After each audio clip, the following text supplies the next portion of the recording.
So recently 20 March Elon মাস্কের company Starlink তাদের কিন্তু সার্ভিস চালু করেছে বাংলাদেশে, যেটা এখনও আমাদের ইন্ডিয়াতে আসেনি। সো স্টারলিংক বেসিক্যালি এমন একটা কোম্পানি, এমন একটা পরিষেবা যেটা হচ্ছে রিমোট এরিয়া যেখানে নেটওয়ার্ক পৌঁছানো সম্ভব নয়, সেই সব জায়গাগুলোতে নেটওয়ার্ক প্রোভাইড করে থাকে। এবং এই সার্ভিসটাই এখন কিন্তু বাংলাদেশে চালু হয়ে গেছে এবং খুব তাড়াতাড়ি ইন্ডিয়াতেও কিন্তু এই সার্ভিসটা চালু হতে চলেছে।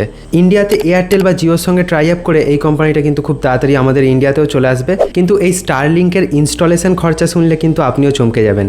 বাংলাদেশে এই স্টারলিংককে ইনস্টল করতে প্রায় 47,000 টাকা লাগছে এবং তার সঙ্গে মাসিক খরচা রয়েছে প্রায় 6,000 থেকে 9,000 টাকার কাছাকাছি। এবং এর বিনিময়ে আমরা আনলিমিটেড ইন্টারনেট এবং সামান্য কিছু স্পিড পেয়ে থাকবো। কিন্তু ভারতের জন্য রয়েছে সুখবর, কারণ এইটার একটা আনুমানিক খরচা লাগানো হয়েছে, যেটা ভারতে ইনস্টল করতে খরচা পড়বে মাত্র 21,000 টাকা এবং প্রতি মাসে রিচার্জ করতে হবে মাত্র 850 থেকে 1,000 টাকার মতো।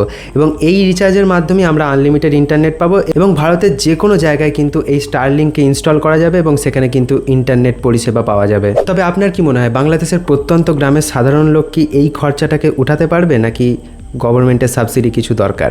আপনার কি মনে হয় অবশ্যই কমেন্টে জানাবেন এবং এরকমই ইনফরমেশন পেতে আমাদের চ্যানেলকে সাবস্ক্রাইব করুন এবং ভিডিওটায় লাইক করে দিন।